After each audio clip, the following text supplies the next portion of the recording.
Bulls lead 83-78. Here's the trap on Hoffer. 6:45 remaining in this fourth quarter. Marv Albert with Matt Kukoc and Ahmad Rashad from the new United Center in Chicago. Nice move by Mason. Could not put it down. Beautiful spin move on Bill Wennington, who's playing with foul problems, but Anthony Mason likes to use that right hand inside. He just does not have the explosiveness to get up there and finish hard with a dunk.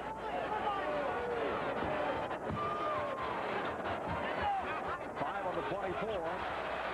Kukoc for three. 17 points for Tony Kukoc. That's his first from downtown. And the Bulls lead 86-78.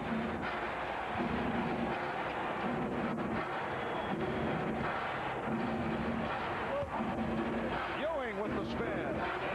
Patrick Ewing getting the excellent position. He now has 21.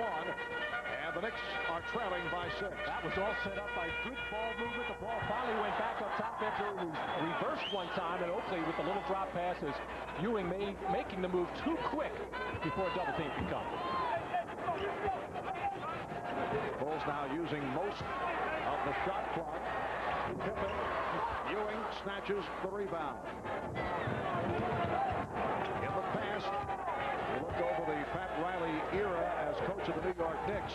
The Knicks have been very effective in fourth quarters. Ewing cuts it to a 4-point Chicago lead.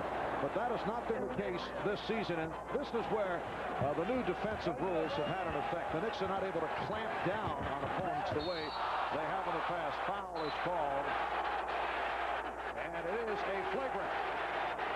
Tony Kukoc taking a shot. Anthony Mason called for the flagrant, and Kukoc is shaken up.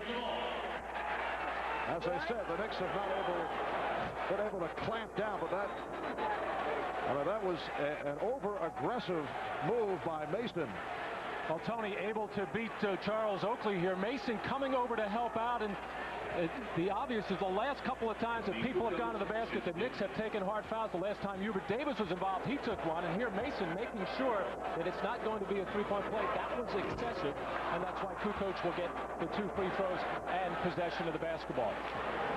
Kukoc only 2 out of 5 at the line.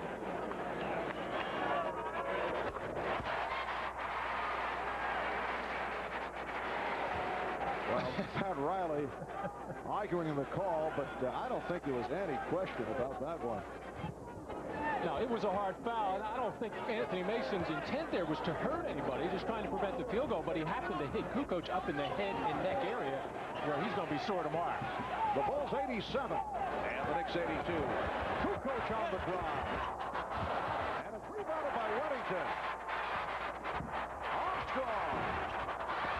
He had that shot altered by Ewing, who was able to step up and help.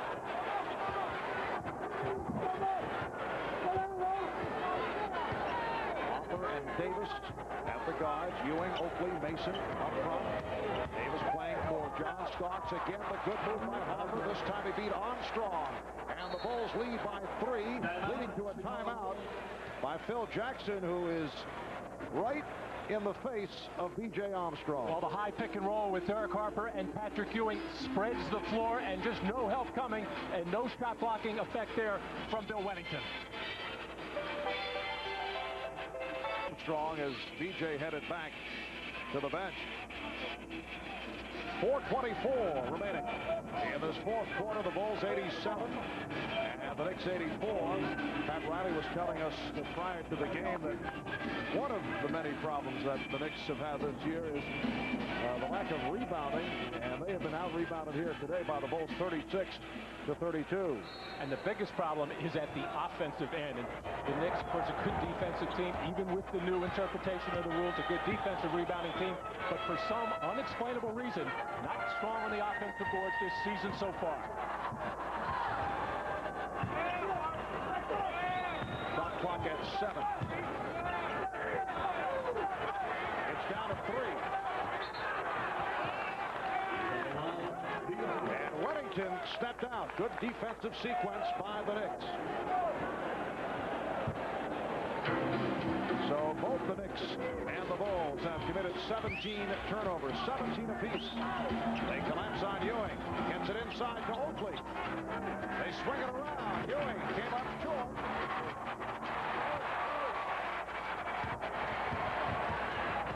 Pippen around Ewing, and he's grabbed. He's fouled. That's number 4 on Patrick Ewing.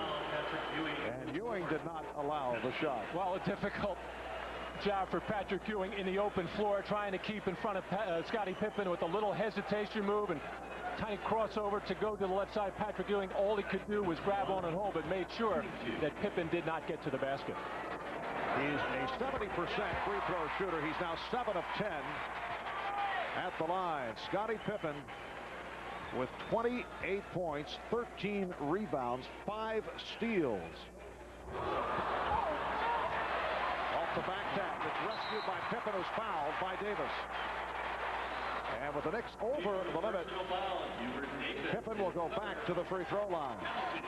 Well, Tex Winter, the assistant coach for the Chicago Bulls, saying how important it was for Scottie Pippen to be a 50% shooter for the Chicago Bulls to play well. Obviously 9 for 25, well below that. But Scottie Pippen, very offensive minded and very active, and does so many other things out on the basketball floor, as we pointed out so many times tonight in his various statistics. Well, has had his ups and downs at the line. The Bulls 89 and the Knicks 84. Davis looked like he was going to unleash the jump shot. Oakley to the left hand. And here's Pippen.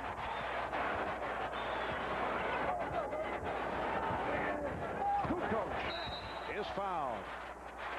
Tony Kukoc with the feeling that he can get the step anytime he wants on Charles Oakley, and he went for the drive, and Oakley was called for his third. Well, it's such a big factor when you can spread the floor, especially the New York defense. A lot of the players out there just do not have the kind of lateral movement, in particular Oakley and Ewing right now, and a guy like Kukoc going against Oakley or Mason has that advantage, and not being able to hand check like he used to in the past to slow that man up really helps players that can put it on the floor and drive to the basket.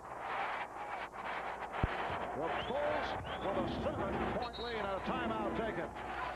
Timeout called by the Knicks with 3:10 remaining in the fourth. A reminder that following tonight's game on most of these stations, it's the 2-hour movie special Earth 2 First Contact. And viewers on the West Coast will see Earth 2 First Contact at its regularly scheduled time. We'll be back in Chicago.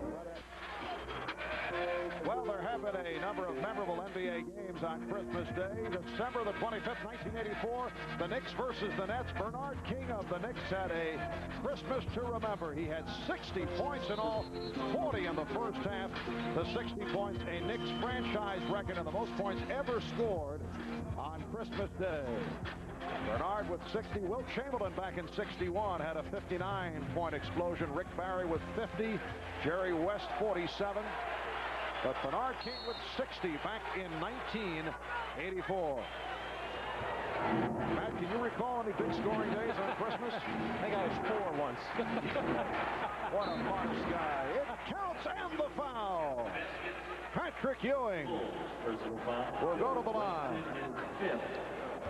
Well, Patrick has more than held up his end of the bargain today, as he has just tried to do everything. Ball getting inside. Nice feed by Davis. Is Patrick able to back into and overpower Bill Wennington? It's interesting that Pat Riley is giving Hubert Davis a chance down the stretch here. Hubert has been in the doldrums. Actually, Greg Anthony is the best three-point shooter on the Knicks and can make other things happen, but Davis is getting the shot here. And Hubert, a player who was benched the other night in the game against Cleveland, played just the final minute. That was it. Three-point play by Ewing. He now has 26. And the Knicks are down 91-87. 2:45 to go in the fourth. Kerr. And it's rebounded by Mason. Knicks have won 3 straight against the Bulls. 5 of the last 6 in the regular season. But the Bulls with the lead right here. As Chicago goes with a double team on Ewing. Foul is called. Personal foul, Bill Wennington. It's Wennington. And that is his 6th foul. So Bill Wennington is fouled out.